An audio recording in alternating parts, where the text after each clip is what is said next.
액티브 시니어 TV 시청자 여러분, 안녕하십니까? 혹시 이런 생각해 보신 적 있으신가요? 나는 왜 이렇게 피곤하지? 나이 들어서 그런가? 밤에 화장실을 너무 자주 가는데 괜찮을까?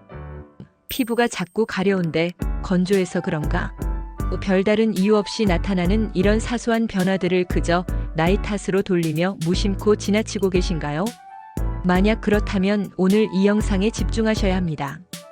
우리 몸의 가장 중요한 필터이자 정수기 역할을 하는 장기, 하지만 너무나도 침묵하기에 그 중요성을 간과하기 쉬운 장기, 바로 콩팥에 대한 이야기입니다. 당신의 콩팥은 지금 안녕하신가요? 많은 분들이 콩팥병이라고 하면 흔히 투석이나 이식 같은 심각한 상황만을 떠올리십니다. 하지만 콩팥은 우리 몸속에 숨겨진 영웅이자 동시에 침묵의 살인자로 불리며 기능의 절반 이상이 손상될 때까지도 특별한 증상을 드러내지 않습니다. 그래서 우리는 콩팥을 침묵의 장기 혹은 침묵의 살인자라고 부르죠. 특히 50대부터 80대까지 시니어 세대에게 더욱 중요하게 다가오는 만성 콩팥병은 초기 증상이 모호하여 자신도 모르는 사이에 콩팥 기능이 저하되고 있는 경우가 많습니다. 자칫 방치하면 치료가 훨씬 어려워지는 3단계로 빠르게 진행될 수 있기에 오늘 이 영상을 통해 여러분의 콩팥 건강을 지키고 활기찬 노년을 위한 지혜를 얻어가시길 바랍니다. 조기 발견과 대처만이 콩팥 건강을 지키는 가장 중요한 열쇠입니다. 콩팥병은 마치 고요한 물속에서 천천히 잠식하는 빙산처럼 우리 몸을 은밀하게 파고듭니다. 특히 만성 콩팥병 2단계 GFR 6089는 경도 신기능 저하 단계로 겉으로는 아무런 증상도 느끼지 못하는 경우가 대부분입니다. 우리는 종종 별다른 증상이 없으니 괜찮겠지라고 생각하며 건강검진 결과지에 찍힌 숫자 몇 개를 가볍게 여깁니다. 하지만 바로 이때가 우리 몸이 보내는 마지막 경고음을 들을 수 있는 황금 같은 기회입니다. 통계적으로 보면 50대 이상 성인의 약 10% 이상이 만성 콩팥병을 앓고 있으며 이 중 상당수는 자신이 콩팥병 환자라는 사실조차 모르고 지냅니다. 왜냐고요? 콩팥은 기능의 50% 이상이 손상될 때까지도 특별한 증상을 나타내지 않는 침묵의 장기이기 때문입니다. 그렇다면 2단계 콩팥병에서 우리가 절대 놓치지 말고 알아채야 할 미미하지만 결정적인 징후들은 무엇일까요? 이 징후들을 미리 알고 있다면 병이 더 진행되기 전에 소중한 콩팥 건강을 지켜낼 수 있습니다. 첫 번째이자 가장 중요한 신호는 바로 소변입니다. 여러분의 소변은 어떤가요? 소변을 볼 때 거품이 유난히 많이 생기고 변기 물을 내려도 거품이 잘 사라지지 않는다면 단백뇨를 의심해야 합니다.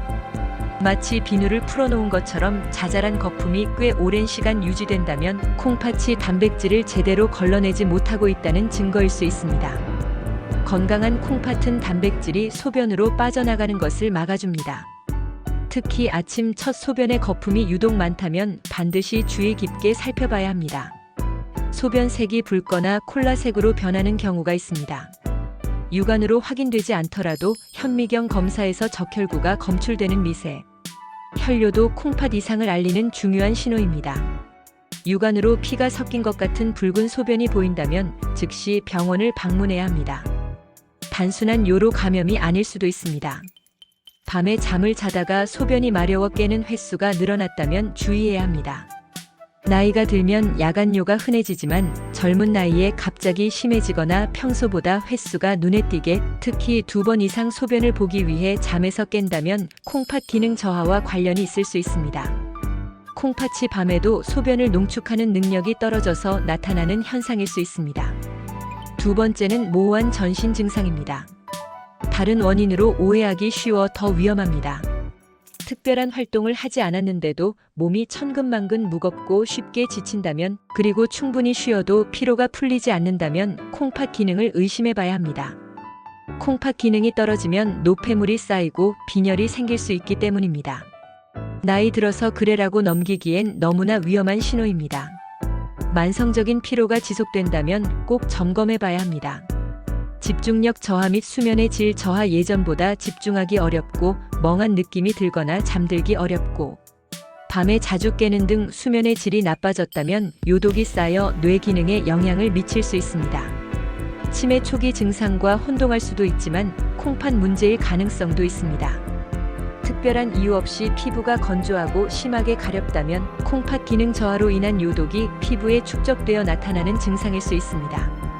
피부가 건조해서 연고를 발라도 해결되지 않는 극심한 가려움증이 있다면 콩팥 문제를 의심해 보세요. 세 번째는 건강검진에서의 변화입니다. 이때 발견하면 정말 다행입니다. 혈청 크레아티닌 수치 소폭 상승 및 GFR 감소 건강검진에서 혈액 검사상 혈청 크레아티닌 수치가 정상 범위 내에 있지만 예전보다 약간 높아졌거나 정상 범위의 상한선에 가깝다면 주의가 필요합니다. 이 수치는 콩팥의 기능을 보여주는 중요한 지표이며 GFR 싸구체 여과율 계산의 기초가 됩니다. 또한 GFR 수치가 90 아래로 떨어진다면 더욱 경각심을 가져야 합니다. 이 수치 변화를 가볍게 여기지 마세요. 건강검진 결과지에서 이 숫자들을 꼭 확인하고 의사에게 한 번 더 물어보는 습관을 들여야 합니다. 기존에 없던 고혈압이 발생했거나 기존의 고혈압이 약을 먹어도 잘 조절되지 않는다면 콩팥 문제와 연관될 수 있습니다. 콩팥은 혈압 조절에 매우 중요한 역할을 하기 때문입니다. 고혈압 약을 복용하는데도 혈압이 잘 잡히지 않거나 새로이 고혈압 진단을 받았다면 반드시 신장 기능 검사를 받아보세요. 이러한 징후들은 단독으로 나타나기보다는 복합적으로 나타나는 경우가 많습니다. 설마 내가 콩팥병일까? 라는 생각은 금물입니다. 이 중 한두 가지라도 해당된다면 주저하지 말고 전문의를 찾아가셔야 합니다. 특히 위에서 말씀드린 소변의 미세한 변화, 거품, 색깔, 이유 없는 만성 피로감, 밤에 화장실 가는 횟수의 증가, 피부 가려움증 등은 몸이 보내는 아주 중요한 SOS 신호입니다. 절대로 무심코 지나치지 마세요. 이러한 증상들이 보일 때는 반드시 의사에게 콩팥 기능에 대한 정밀 진료를 요청해야 합니다. 앞서 말씀드린 2단계의 미미한 징후들을 무시하고 방치할 경우 콩팥 기능 저하는 더욱 심해져 3단계 GFR 3059로 진행됩니다. 3단계부터는 중등도 신기능 저하 단계로 콩팥 기능이 정상의 절반 이하로 떨어지기 시작하면서 다음과 같은 뚜렷한 증상과 함께 심각한 합병증이 발생할 가능성이 크게 높아집니다. 2단계보다 훨씬 심한 피로감으로 인해 일상생활이 어려워집니다. 극심한 무기력감에 시달리게 될 수 있습니다. 콩팥 기능 저하로 요독이 몸에 쌓이면서 소화기 증상이 극심해집니다. 음식 냄새만 맡아도 역겹거나 식사를 제대로 할 수 없게 됩니다. 몸 전체가 견딜 수 없을 정도로 가려워져 밤잠을 설치게 됩니다. 피부가 건조해지고 긁어서 상처가 생기기도 합니다.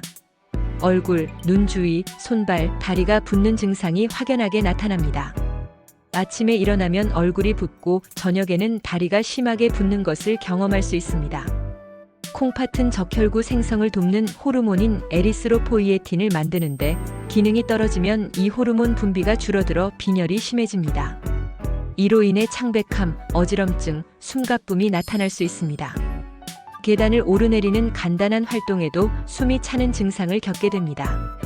뼈 통증 및 골다공증. 콩팥은 비타민 D를 활성화시켜 칼슘 흡수를 돕는데 기능이 떨어지면 뼈가 약해지고 통증이 생기며 골다공증 위험이 높아집니다. 작은 충격에도 뼈가 부러질 수 있습니다. 콩팥 기능이 저하되면 혈압 조절이 더욱 어려워지고 고혈압은 다시 콩팥을 더 손상시키는 악순환이 반복됩니다. 약물로도 혈압이 잘 잡히지 않는 경우가 많습니다. 폐에 수분이 차거나 심한 빈혈로 인해 숨쉬기가 힘들어질 수 있습니다. 심하면 누워서 잠들기 어려워지는 상황까지 초래됩니다.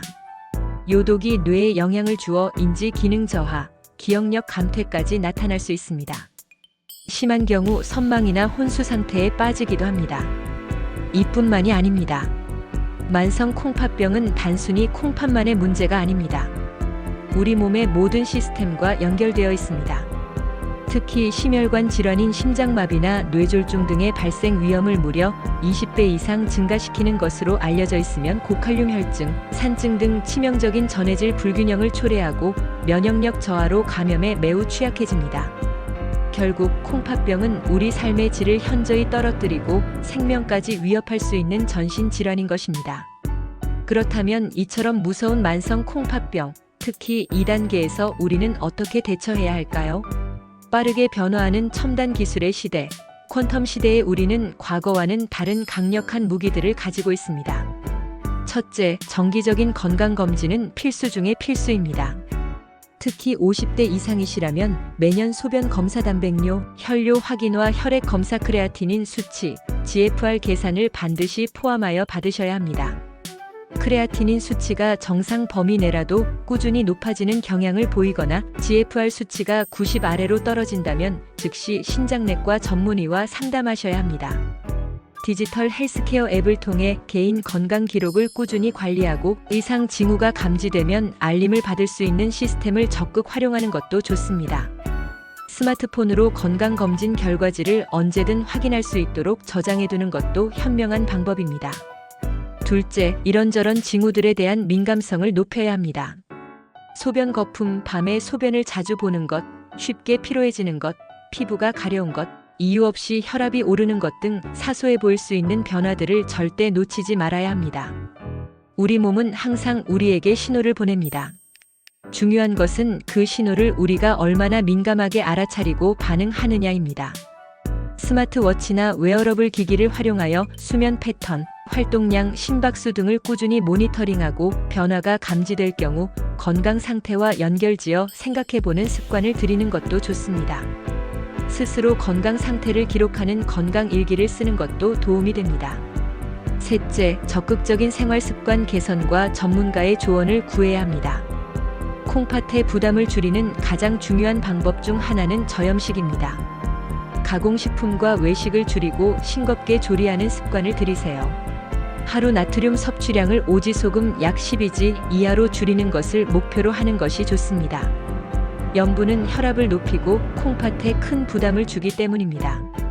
콩팥 기능 저하가 있다면 과도한 단백질 섭취는 콩팥에 무리를 줄 수 있습니다. 전문의와 상의하여 적절한 단백질 섭취량을 조절해야 합니다.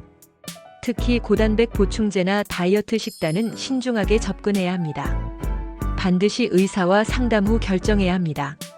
충분한 물을 마시는 것은 콩팥 건강에 필수적입니다. 단, 콩팥 기능이 많이 저하된 경우 오히려 수분 섭취를 제한해야 할 수도 있으므로 반드시 의사와 상의해야 합니다. 일반적으로는 하루 1.5리터의 물을 꾸준히 마시는 것이 좋습니다.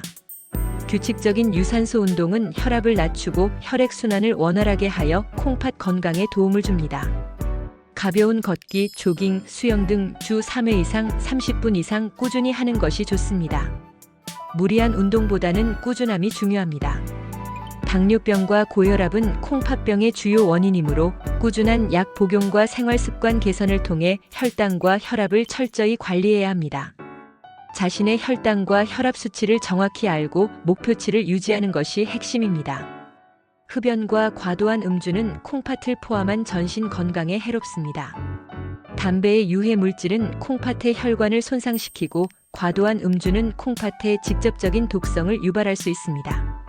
특히 소염진통제 NSAIDs, 일부 항생제, 한약제, 건강기능식품 등은 콩팥에 부담을 줄 수 있습니다. 병원에서 처방받지 않은 약이나 효과가 불분명한 건강기능식품은 반드시 의사나 약사와 상담 후 복용해야 합니다. 검증되지 않은 민간요법은 콩팥에 치명적일 수 있습니다. 가장 중요한 것은 바로 의사의 진료를 받는 것입니다.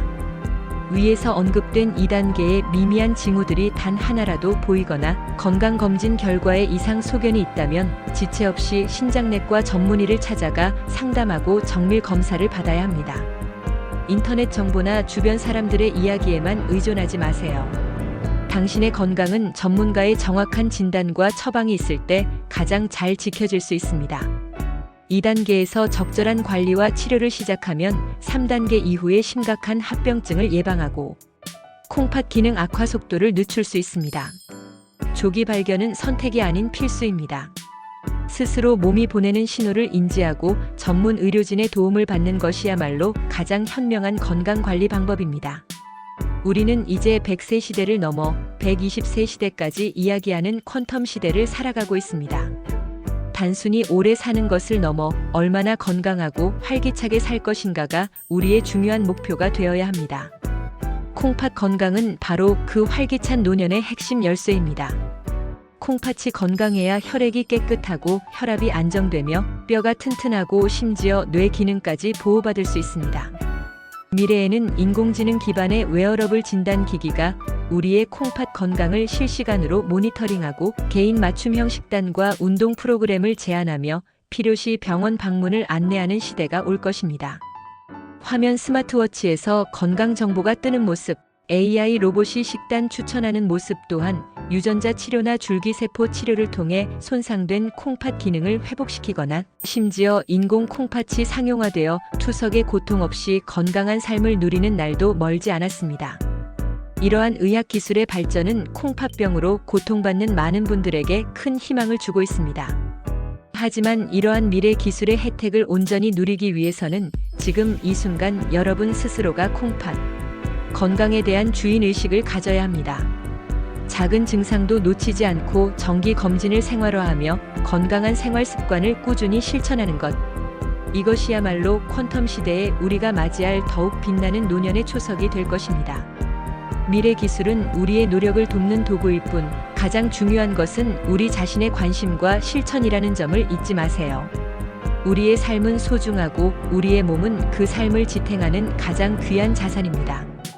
콩팥 건강을 지키는 것은 단순히 질병을 예방하는 것을 넘어 활기차고 의미 있는 노년을 설계하는 가장 강력한 투자입니다.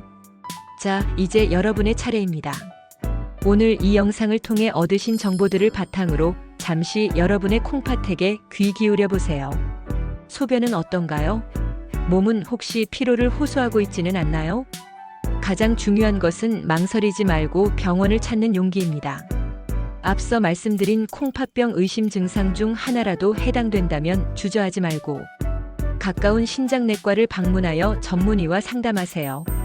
조기 진단과 적절한 치료는 만성 콩팥병으로부터 여러분을 지키는 가장 확실한 방법입니다. 여러분의 건강한 미래를 액티브 시니어 TV가 늘 응원합니다.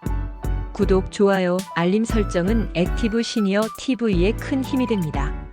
여러분의 작은 클릭이 더 많은 시니어들에게 건강한 정보를 전달하는 힘이 됩니다. 다음 시간에도 여러분의 삶을 더욱 풍요롭게 만들 유익한 정보로 찾아뵙겠습니다. 감사합니다.